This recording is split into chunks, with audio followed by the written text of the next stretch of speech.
Delighted to say, joining us on the We Are West Ham podcast is another one of our favourite opposition views we have actually at the Wolves 77 Club. We've had a few of the guys on over the last few seasons. They're always good crack. I'm delighted to say that joining us tonight is Dan Baylis. Dan, before we get to it, we'll do a little bit of admin. I've just done the housekeeping for ours. Can you please tell us, in case anyone was wondering, what your Twitter handle is? It's 77 Club Podcast over on Twitter. You can search us on Facebook. I think it's Wolves 77 Club. We're the same place as every other podcast. Wherever you've got a podcast, just type in Wolves and you listen to us chat rubbish. Up you pop. Well, look, Dan, it's brilliant to have you on the show, mate. We appreciate you giving us your time. It's an interesting season for Wolves. As a club who I think West Ham would sort of say sit in that, or before this season or last, perhaps just sit in that same bracket as us, really, of just like middle block of the Premier League. No real risk of going down, not too much danger of doing anything up the top end either. I think your manager, because he's a relatively unknown to most Premier League fans, and you're sitting in 8th at the moment, I think it's fair to say there's other stories that have grabbed headlines more than Wolves this season. Is that a fair assumption? And what have you made? Because I'm assuming you're still watching your club week in, week out, even though the rest of us might not.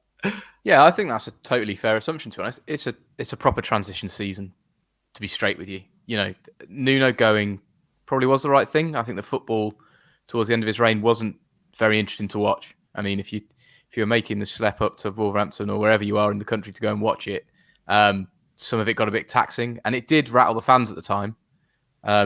You know, it split it down the middle. Twitter was a bomb site. You just couldn't go near it. It's funny. Like always. Yeah. It's funny, actually, because obviously through this, we tend to follow the opposition view accounts that we do. And Wolves, honestly, they're on the We Are West Ham podcast home feed. It's dominated more by Wolves than it is any other club. And we follow accounts from lots of different teams. It's hilarious. Oh, honestly, it probably is a little bit toxic sometimes. Wolves fans are very opinionated. They're very passionate about their team, and they've got 140 characters, more than that now, however many they've got, to go and get stuck in about it, and they do. I mean, if you've got a controversial viewpoint about Wolves, they'll let you know if they agree or disagree, which is great. Like, that's the whole point of the conversation. Getting called some unmentionable things probably isn't as much fun. But, Well, listen, Dan, look, before we get onto the football and the game coming up at the weekend and that sort of thing, we've been having a chat on the podcast tonight. West Ham have been received an away fan ban for their next Europa League game after 150 approximately West Ham fans stormed the turnstiles at Genk away a couple of weeks ago. Wolves were relatively sort of had a foray into European football recently, which was quite a novel thing for your fans as it was for us. How did you find that whole experience, and did you ever sort of rub up against UEFA in the? Well, we were part of we were part of a stadium ban. You know, heard about this? Yeah. We played. I can't remember the full name of the team, but Bratislava, essentially Bratislava's team, and because their fans had been racist, they closed the whole stadium, so no away fans. Other than Wolves got given a couple of hundred tickets. And the club gave them away to people that have been to like Armenia for the round before. A few people. So you weren't supposed to go. You're told that it was supposed to be a banned closed shop, no one in the ground. Just before that, UEFA went, actually, we're going to give all the tickets away to school kids. You've never seen so many 35-year-old Eastern European school kids in your life when you get in the ground. So there's still loads of Wolves fans out there enjoying the sort of festivities. And I mean, it's probably going to get us in trouble, but everyone who follows us knows already. We went out there. We just thought, you know what? Cheap flights, beer, end of the summer. We'll go. Great day, great couple of days out there. We thought, near the game, we're going to have a walk around the stadium just in case. Just in case. Did a couple of laps. There was a tout every about 20 steps. And then they were checking to see if you were a school kid. So you just got in a queue with a load of 12-year-olds, got at the back, and they were talking, obviously, in Slovakian, and we were just like... Yeah. With your school tie and your blazer. Yeah. I mean, if I lose the beard, I'd get away with it, to be honest. We were straight in. Yeah. So we did so we were in the stadium. It was loud because it was just kids screaming for the whole thing. But there's the story. That is, yeah, it's an excellent anecdote. So you're 8th in the league at the moment, mate. You were saying just before we come on air, you used the word dross because teams you played against. It's not been that entertaining for Wolves fans this season. I know I mentioned the word dross, and I think it was us playing against who should be perceived as the dross in the league or who weren't playing very well at that time. And we did pick up some good results. I thought Southampton, we played pretty well and got what we deserved. It was great that Raul got a goal. Newcastle at home probably made slightly more hard work of it than we should have. Mm-hmm. Watford away, pretty standard win. But it was those games where you should be picking up the points there and doing the job. And in it, we did play some really nice football. I think the issue we've had is that we sometimes look a bit ropey at the back and don't take our chances up top. And when you're playing the better teams, you need to be doing that. It's starting to come good. Raul's looked a lot better since his injury, which was always going to take time. And the guy in on loan, Hwang, has been pretty good so far. No one can really complain about that. His work ethic is really good. He did give away a crap goal against Newcastle, but there you go. You're not going to be perfect every time. I think our issue is that we've always tried to play with wing backs, and at the moment they're just not firing going forward, especially. We can be defensively quite tight for good periods of a game, but it seems to take one error, one slip, and we've conceded, whereas it will take us 3 or 4 chances to really bag one. And against the better teams, that's why you end up at 8th, 9th, 10th, and not 6th, 5th, 4th. So, Palace away, we're coming off the back of a really bad game, in all fairness. I thought we were properly poor against Palace. We did a Wolves classic, stay tight till half-time, defend, absorb the pressure. We normally then come out in the second half, have a go, pinch on about 70 minutes, and either try and kill the game off or stay tight. And we didn't attack. We just didn't create anything on the day, and that did worry me. So from a Wolves fan perspective, we've got to show something against West Ham. And I know you guys are playing fantastically well at the moment. Probably the best you've played, last 4 or 5 years? Yeah, definitely. I mean, the seat, probably longer than that, if I'm honest, Dan. We moved into the stadium with a lot of promises from the board and didn't see any of that come to fruition until David Moyes returned for a second spell, and then suddenly during lockdown and all of that, and then now we're having a good time. But before we get onto the game, Dan, I wanted to, you've spoken a lot about the form this season, probably the right time to get rid of Nuno. You're off the back of, before last season, 2 back-to-back 7th place finishes. What's the expectation amongst Wolves fans in terms of achievement each season? Because I look at the squad and see a core of very good Premier League footballers. But it seems to be, particularly last season, it's very inconsistent. I don't know if you'd agree with that. I think you're going to struggle without, if you have someone that, maybe not use the word class, that is massively overused, but a top striker, a striker that is going to score you double-digit goals upwards in the Premier League. To lose him in the way we lost him, it was never going to end particularly well that season for us. So I think you can't really critique the team based on the performances last year. But then again, Nuno's football was poor. It was boring. And there's no 2 ways about that. I think a change was the right thing to do. It's now about how we respond to it more than anything. So is the expectation top half every season, or is it kind of, I'm just intrigued because you had 2 very good seasons when you first came up, and it's kind of... Totally. And I think you get a bit of that first season, second season syndrome where we were playing well and teams didn't really know how to work us out. And that's probably gone now. And Large is coming in. This season, personally, I see it as just let's go again. Let's give the manager a bit of time. Let's give him some money, more importantly, and let him bring his team together rather than just inheriting Nuno's. And that takes a lot from the owners to come and step up and do it. We thought we had quite a poor transfer window in the summer, and we didn't back him. There was a lot of sort of shouting on the social media about that. But I do think if he's given that chance in January, or maybe over the next summer, he can bring his own team together. And as you've said, we have got a good core of a team. Moutinho probably is starting to go towards the end of his career, but Neves is superb. We do need some centre-backs desperately, and I think the wing-backs aren't good enough. But in terms of young talent going forward, we have got it in abundance. It's just making it work as a team. So short-term expectations for me is let this season run. Let it go its course. We aren't going to get relegated. We're probably not going to get into Europe, but let's try and enjoy watching the football and then really back him and stick with him. We know the areas where we need to get stronger. I don't think that's a surprise to anybody, but we've got to see the new owners that came in that got us to this point and took us from League One to being in Europe and the fans having one hell of a time. We all want that, and that's what we want to do consistently. And for us to do that, they've got to back it. They've got to put the money in, because that's the way you get there, isn't it? There's no other way to do it. Yeah, completely agree. Completely agree. Let's look ahead to this weekend's game then. You mentioned obviously the form that West Ham are in.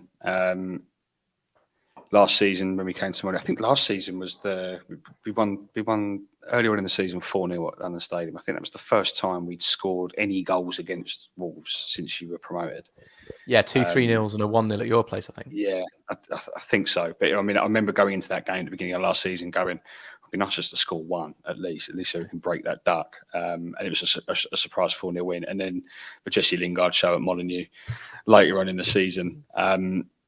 We started in the exact same vein this season. What is it about West Ham that you might be particularly worried about going into this game, and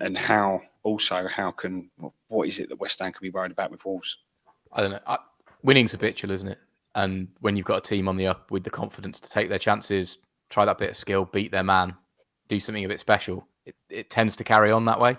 And it's never going to last forever. But I've watched West Ham a couple of times this season. I thought they were just absolutely superb. The best of the rest by a good distance, and better than most of the other London teams. So I think we're in for a real tough day, to be honest. I can't put my finger on exactly what it is. I mean, who's Moyes brought in within the last sort of 6 months to really change the team? I can't name anyone. Well, I mean, Zuma at the back has been probably one of the biggest one. Yeah. Because particularly now we've lost Ogbonna to injury, but he was an upgrade on Dawson, who was superb last year, but kind of we needed an upgrade.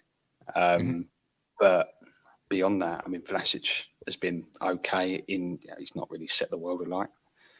But it's pretty much, other than that, we've got Areola in goal, Crow in midfield, who's barely played. Other than that, it's last season's squad, to be fair. I do think when you come up against West Ham, you always expect to see a good team. And you're going to play against high quality players, and they haven't always played particularly well together. I don't know. I'm looking at this from the outside in, obviously, but when especially the couple of 3-0 games we had against you guys, it just looked like a load of individuals. Wolves played fairly well with a decent strike line, and you're winning the game. Whereas now it does seem a lot more cohesive. There's something going on that's different to what I've watched of you guys before. Well, that's one of the key things that fans have noticed about David Moyes. I thought you were all booing him not long ago. Well, we were booing his return at the beginning, to be fair. I mean, in all fairness, Wolves fans are fickle, right? We are really fickle. But you lot take the prize. You are the most fickle fans. I mean, when you move stadiums and you're promised Champions League football and world-class team in a world-class stadium, and then you rock up and it's definitely not a world-class stadium, let alone a world-class team. And then you have 4 or 5 relegation battles, and then suddenly you bring David Moyes back for a second stint, and it's like, where's the ambition? But it turns out we were very, very wrong. But one thing he has done, and all credit to him, is he's brought in this sort of just this team spirit that, when you've got players coming out after games going, they can't wait to go to training every morning. You very rarely hear that from any football club, let alone West Ham. So it's one of the big things. But in terms of Wolves, what can West Ham be potentially worried about? I mean, I'm always worried about Adama Traore, but he's gone off the board a little bit, isn't he? But he hasn't played a lot, to be honest. He hasn't played a lot of football. Do Wolves fans want to see him more? Do you think perhaps Adama Traore is the player that can cause West Ham problems? We can cause anybody problems. He just has to be on his day, and Wolves has to be playing on the offensive. I don't know what happened against Palace. I just can't put my finger on why we were so poor, why we didn't create any attacking threats. And hot and cold is the right way to look at us this year. We'll turn up one week, the next week, you just tell they're not in it today. That we wouldn't score if we played for a week. We're due a good one. That's the only thing I'd say.